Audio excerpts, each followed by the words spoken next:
the first 5 years, I wanted to quit all the time.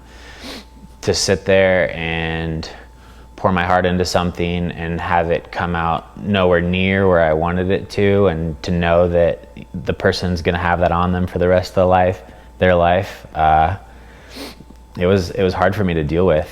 And especially, you know, the factor of rejection, like drawing something for somebody and then them not liking it, wanting you to redo it, having them stand there over your shoulder while you're trying to get this drawing perfect for them. There were so many times when I just wanted to like run out the door and never come back, you know. It was hard for me to deal with, but I'm glad I hung in there.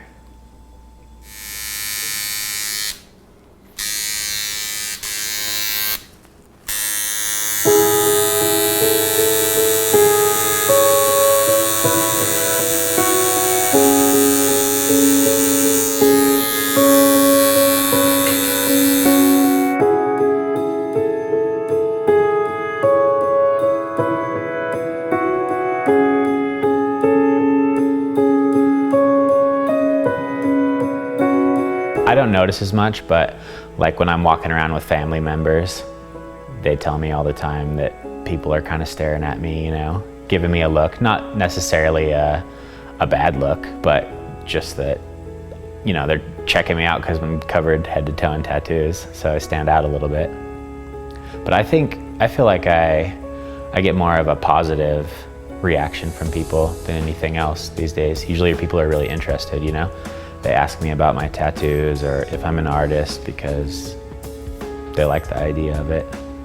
There's something about it where you feel like you've had a little bit of a change in your life and you're a little bit more complete every time, you know.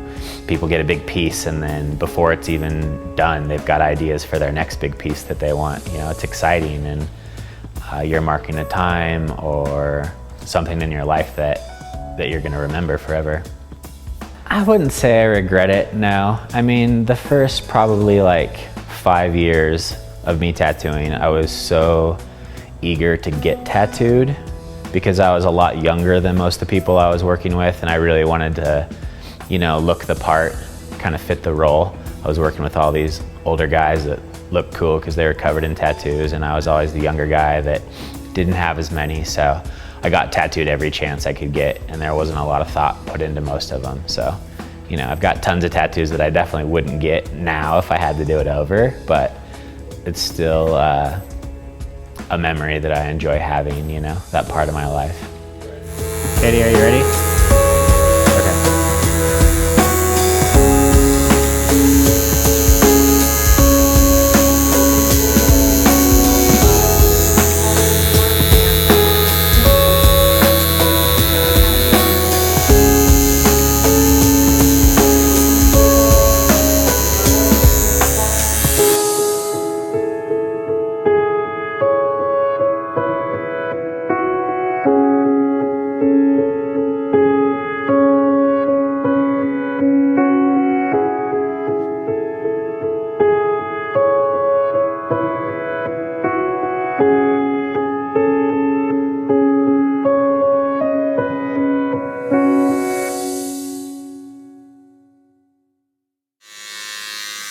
I've wanted a tattoo for a long time, for a while, and I just didn't know what I want. For a while I had sort of resolved myself because I couldn't identify something that I was happy being on my body for the rest of my life, and so I just decided maybe I would be one of those unique people that doesn't have any tattoos, and that would be my sort of how I would be different, would be not to have any.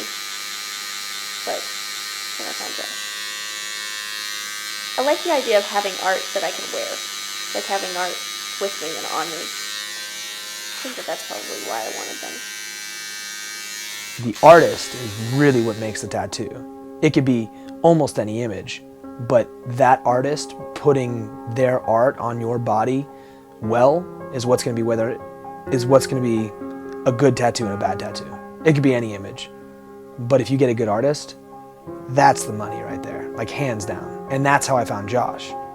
I've always thought it was a really cool self-expression piece. Like, hey, I want this on my body forever, and this is the image I'm putting here. Whether it has meaning or not, I think when done well is pretty darn powerful. It's cool. I think there's lots of different reasons why people get tattooed, you know. I know personally, I feel a little bit more complete every time I get tattooed. I feel like when I see some empty skin on my body, it doesn't look right to me, you know. I feel like I want to get my entire body tattooed just because I feel more complete that way. It's a sense of accomplishment every time I get tattooed. It was kind of funny. I don't think that it's really like the traditional story that you hear. I feel like tattooing kind of found me, which is sort of different. I didn't necessarily seek it out. My mom worked at a tattoo shop when I was a teenager, when I was in high school. And that was kind of a wild time in her life when she was still partying lots, hanging out with bikers, all that kind of stuff. Really, it wasn't very attractive to me. I didn't want to be part of it. I didn't really want to be around it that much, you know? But I drew up a tattoo for my mom, and the owner of her shop liked it and invited me to come down and check out the shop, and then wanted to see some of my artwork. And then I first started off just doing the designs for customers that were walking in the door. And that was exciting for me, you know, the fact that people wanted my art on their body permanently. It was pretty intriguing. So that's kind of how I first got interested in it. I mean, I was nervous. I was shaking. My hands were shaking. I'd say for probably 2 years, I was just completely terrified. Slowly, as time went by, the more time I spent learning how to tattoo, the better I got, the more my excitement and passion grew for it, you know? My dad's an artist, so just growing up, watching him draw all the time, that's what I guess probably sparked my interest in it early on, kind of wanting to emulate what he was doing and, you know, do drawings all the time just to show him and try and impress him. And then later on, once I got into like teenage years, getting into skateboarding and all that kind of stuff, being kind of rebellious, then my art got shifted and I was really into graffiti for a long time. So I tried to spend my time creating big murals that I was proud of, which is probably why I got arrested so often, because I spent too much time in one spot. I've worked in all different mediums of art, you know, airbrush, spray can, oil, acrylic, watercolor, and nothing compares to the difficulty level of creating art on skin. I don't necessarily always feel like I have some kind of deep meaning behind every piece that I'm creating, you know? Sometimes I just have an image in my head that I really like that I want to put on paper, you know? But there is something about it that draws me to it all the time. All different parts of my life inspire me and give me ideas for wanting to create images, you know? I could be listening to music and hear some lyrics that boil my blood a little bit, you know, and I get an idea in my head of how I could turn that into an image, so I sketch it out real quick and then come back to it later and refine it a little bit. It could be something as simple as I'm walking down the beach in Hawaii and I see a flower that I think's pretty and I snap a picture with my phone and sketch it out later, you know?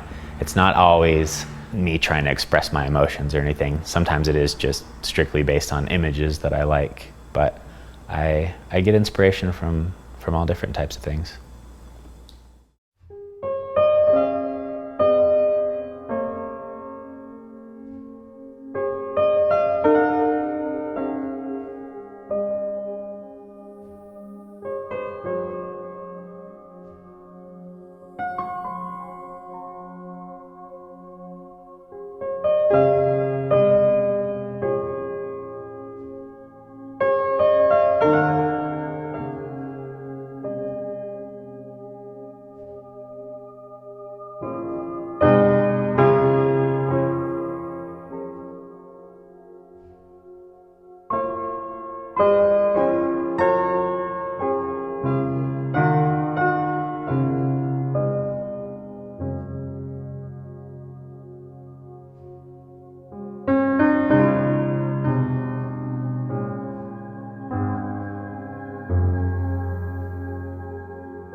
I think it's one thing to get a quick little tattoo with your friend after you've had a few drinks, you know, something that takes 10 minutes. But to get heavily tattooed, to sit there and get tattooed for a few hours takes a good amount of willpower. Obviously, so does enduring a CrossFit workout. So I think that having the ability to suffer to get something that you want is important, that not a lot of people have, you know? I learn a lot about people when I tattoo them, their ability to sit there and endure pain, you know? Keep it together. Some people have it, some people don't. Some people just lose it. I've always felt this overwhelming sense of honor that somebody would come to me and want to create something for them that they're gonna have with them for the rest of their life. You know, I've always loved art, and being able to give that to someone is just a great feeling. You know, that moment when they stand up and it's all done and they look at it in the mirror and hopefully it's beyond their expectations, you know? That's a great feeling for me. That's definitely what it's all about. My name's Josh Wrede. I'm 33 years old and I'm a tattooist.